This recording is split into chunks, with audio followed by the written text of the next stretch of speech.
बिस्मिल्लाहिर्रहमानिर्रहीम, अस्सलाम वालेकुम। मैं असदुल्ला खान हूँ। मुज़ाकरात में तो डेडलॉक है, इसमें कोई शक नहीं है कि हुकूमत और तहरीक इंसाफ के दरमियान चलने वाले मुज़ाकरात से कुछ भी बरामद नहीं हो रहा और कुछ होना भी नहीं है, ऐसा इमरान खान को लगता है। क्योंकि आज इमरान खान ने जो बातें अडयाला जेल में कर छोड़ी हैं और उसके बाद जो बयान बाहर आकर अलीमा खान ने दे दिया है, उससे ऐसा लगता है कि इमरान खान को किसी से कोई तवक्को नहीं है, ना मुज़ाकरात से ना हुकूमत से। और इमरान खान एक ख़ास तासुर देना चाहते हैं। इस पैगाम का जो आज उन्होंने अडयाला जेल से दिया है और बहुत सख्त बातें उन्होंने की हैं, इसका क्या मतलब है, इसको एनालाइज करना मौजूदा सूरत हाल को समझने के लिए बहुत ज़रूरी है। ये देखना बड़ा इंपॉर्टेंट और ज़रूरी है कि वो ये बातें क्यों कर रहे हैं। तो पहली बात तो ये है कि आपको पता होना चाहिए मुज़ाकरात में डेडलॉक है। मुज़ाकरात में से कुछ नहीं निकल रहा, नहीं निकलने वाला, ये इमरान खान को भी लगता है और हमें भी मालूम हो रहा है। क्योंकि इस बात पर सींग फंसा लेना कि देखिए जी, आप तहरीरी तौर पर अपने मुतालबात दें, अपनी ईगो को सेटिस्फाई करने के लिए कि कहा जाए कि देखो ये इन्होंने अर्जी डाली है, ये देखो इन्होंने दरख्वास्त की है, ये देखो ये एनआरओ मांग रहे हैं। इस ईगो की सेटिस्फेक्शन के लिए वो चाहते हैं कि आप तहरीरी तौर पर दें और तहरीक इंसाफ तहरीरी तौर पर नहीं देना चाहती। तहरीक इंसाफ ने का कहना यह है या अपने अमल से मानना यह है कि भाई मुज़ाकरात आपकी ज़रूरत है, हुकूमत की ज़रूरत है। अगर हुकूमत अपनी ज़रूरत के लिए मुज़ाकरात कर रही है तो फिर आप शर्तें क्यों आयद कर रहे हैं, कदगने क्यों लगा रहे हैं? फिर आप ये क्यों कह रहे हैं कि हमें लिख कर दीजिए? भाई आपको पता है कि क्या मुतालबात हैं, आपको पता है कि तहरीक इंसाफ क्या मांग रही है, तो लिखे हुए का आप क्या करेंगे? क्या किसी कोर्ट ऑफ लॉ में पेश करना है? क्या क्यों ज़रूरी है? तो इसलिए तहरीक इंसाफ को यानी ये मामला डेडलॉक की तरफ चले गए। और देखिए आज जो सलमान राजा साहब ने पहले कहा बैकडोर मुज़ाकरात की, उन्होंने तरदीद की कि मैं कैटेगोरिकली कहना चाहता हूँ आज इमरान खान से मुलाकात हुई है। वो कहते हैं कि जी इमरान खान से आज मुलाकात हुई है और मैं कैटेगोरिकली कहना चाहता हूँ कि कोई बैकडोर मुज़ाकरात बुशरा बीबी की कोई बातचीत नहीं चल रही। पहले ये सलमान राजा साहब ने कहा। उसके बाद इमरान खान ने जो अडयाला से बात की उसमें तो उन्होंने बहुत ही वजाहत के साथ कर दी, उस पर मैं बाद में आता हूँ। दूसरा ये है कि अलीमा खान साहबा ने बाहर आकर एक बयान दिया। अलीमा खान ने ये कहा कि इन्होंने बार बार ऑफर्स किए हैं अडयाला जेल से निकालने के लिए कि आप बनी गाला चले जाओ, मुल्क से बाहर चले जाओ, 2 साल के लिए चले जाओ, और इस तरह की पेशकश करते रहे हैं, लेकिन हम इसको ठुकरा रहे हैं। ये अहम बात नहीं है जो अलीमा खान ने बताया। अहम बात यह है कि इमरान खान की तरदीद क्यों चाहते हैं, इमरान खान क्यों ये तासुर नहीं देना चाहते कि मुझे कोई ऑफर की जा रही है मैं उसको कबूल कर सकता हूँ। सुनिए जरा अलीमा खान ने क्या कहा है।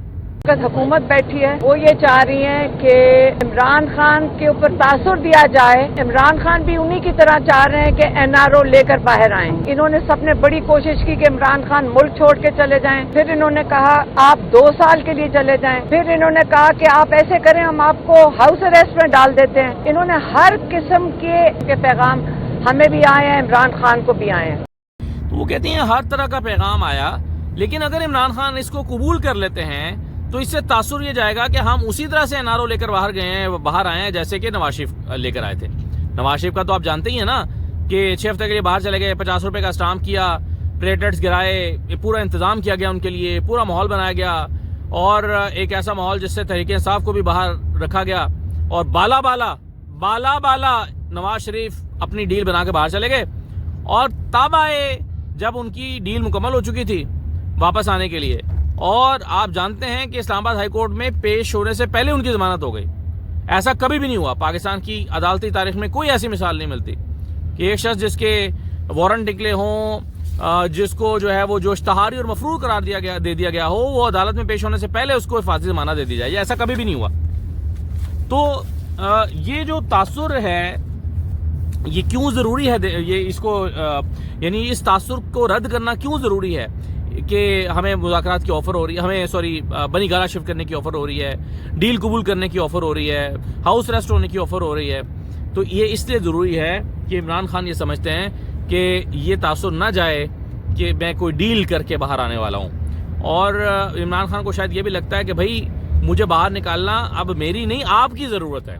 तो जब आपकी ज़रूरत है तो फिर मैं मौका आपको ये क्यों दूं कहने का कि देखो मुझे एनआरओ देकर या बातचीत के जरिए से निकाला गया।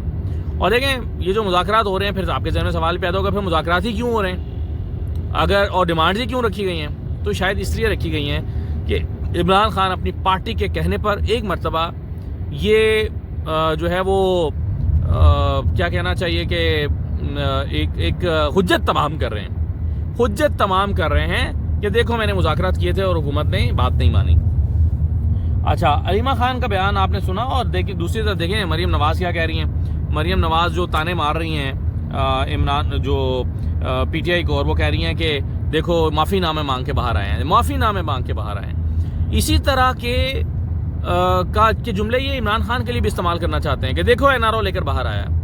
ابھی تو جو ورکرز تھے جن کی 2 سال کی سزائیں تھیں ملٹری کورٹ سے، جس کے بارے میں بھی کوئی پتہ نہیں ہے کہ وہ ہو سکتا ہے کہ سپریم کورٹ اگر اس کو کالعدم قرار دے دے تو پتہ چلے کہ وہ سزائیں ہوئی ہی نہیں ہیں۔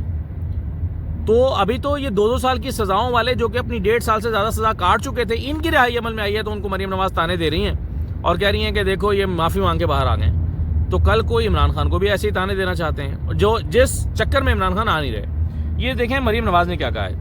آگ لگا دو اپنے ملک کو، میٹرو بس کے جنگلے توڑ دو، سڑکیں بلاک کر دو، کاروبار بند کر دو، راستے روک دو، گھیراؤ کر لو، پیٹرول بامز پھینک دو، گولیاں چلا دو، پولیس والوں کے سر توڑ دو۔ میرے بچوں یہ بات یاد رکھنا، یہ کوئی سیاسی بات نہیں ہے، ایک ماں اپنے بچوں سے بات کریے، اس بہکاوے میں کبھی مت آنا، کسی کا ایندھن مت بننا۔ اگر یہ بات اچھی ہوتی تو آج وہ بچے معافی مانگ کے جیلوں سے باہر نہ آتے۔ مجھے تکلیف ہوئی ہے جب ان کو معافی مانگنی پڑی۔ اب وہ بڑے طریقے سے تانے دے رہی ہیں کہ دیکھیں ان کو معافی مانگنا پڑی ہے، معافی مانگ کے جیلوں سے باہر آئے ہیں۔ تو ایسی جملے بازی یہ عمران خان کے لیے بھی کرنا چاہتے ہیں کہ کہیں عمران خان ہاؤس اریسٹ ہونے والی یا بنی گالا جانے والی آفر قبول کرے اور کل سے ہم ناچ کے گھنگرو توڑ دیں کہ دیکھو یہ ہمارا ہم سے این آر او لے کے باہر آ کے بیٹھ گیا اور دیکھو اس نے جو ہے وہ معافی مانگی تھی۔ عمران خان اس تاثر کو قائم نہیں ہونا دینا چاہتے کہ اس طرح کا ان کے بارے میں تاثر قائم ہو، کیونکہ وہ سمجھتے ہیں مشکل وقت انہوں نے کاٹ لیا ہے، وہ سمجھتے ہیں کہ اب ان کو باہر آنا ہی ہے۔ عمران خان سمجھتے ہیں کہ اگر باہر آنا ہے تو یہ حکومت کی ضرورت ہے، تو پھر حکومت کو عدالتوں کے ذریعے سے پوری کارروائی کرنی چاہیے اور نہ کہ کوئی ڈیل بنانی چاہیے۔ اب دیکھیں جو آج انہوں نے بات چیت کی ہے نا جی اڈیالہ میں، وہ بڑی امپورٹنٹ ہے۔ اس کے بارے میں ذرا میں آپ کو اس کا کانٹینٹ آپ سے شیئر کر دیتا ہوں، آپ کو اندازہ ہو تاکہ۔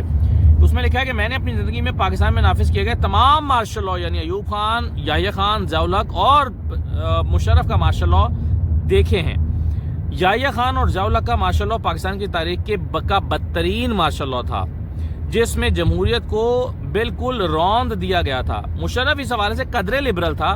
جو کچھ آج ملک میں جمہوریت کے نام پر ہو رہا ہے، اس کا موازنہ صرف اور صرف یحییٰ خان کے دور سے کیا جا سکتا ہے۔ اب یحییٰ خان کا دور وہ تھا جس میں پاکستان 2 لخت ہوا تھا، 2 ٹکڑے ہوا تھا، اور جتنے بھی ملٹری ڈکٹیٹر آئے ہیں اس میں یحییٰ خان کو ایک بدترین ملٹری ڈکٹیٹر مانا جاتا ہے۔ اس کی بہت ساری وجوہات بھی ہیں۔ ایک وجہ وہی ہے جو میں نے پہلے بتائی کہ پاکستان ٹوٹ گیا تھا اور اس کی ذاتی چیزیں، ضد، انا اور معاملات مسائل تھے۔ تو وہ کہتے ہیں کہ جی آج کے اس دور کو جمہوریت کے نام پر جو کچھ ہو رہا ہے، اس کا موازنہ صرف اور صرف یحییٰ خان کے دور سے کیا جا سکتا ہے۔ مارشل لاء میں سب سے پہلے جمہوریت، آزاد عدلیہ اور آزاد میڈیا کا گلا گھونٹا جاتا ہے تاکہ عامر کی غلط کاریوں پر کوئی بھی آواز بلند کرنے والا نہ ہو۔ آزاد میڈیا چونکہ تنقید کرتا ہے اس لیے اس کی آواز بند کی جاتی ہے۔ عدلیہ چونکہ غلط فیصلوں پر ایکشن لینے کا حق رکھتی ہے اس لیے اس کے اختیارات بھی سلب کر لیے جاتے ہیں۔ آج اس جمہوریت کی آڑ میں نافذ اس مارشل لاء میں یہ تمام فسطائی حربے بدرجہ اتم موجود ہیں۔ یہ کیسی جمہوریت ہے جس میں پاکستان کی سب سے مقبول اور بڑی پارٹی کے چیئرمین کا نام تک میڈیا پر لینے پر پابندی ہے۔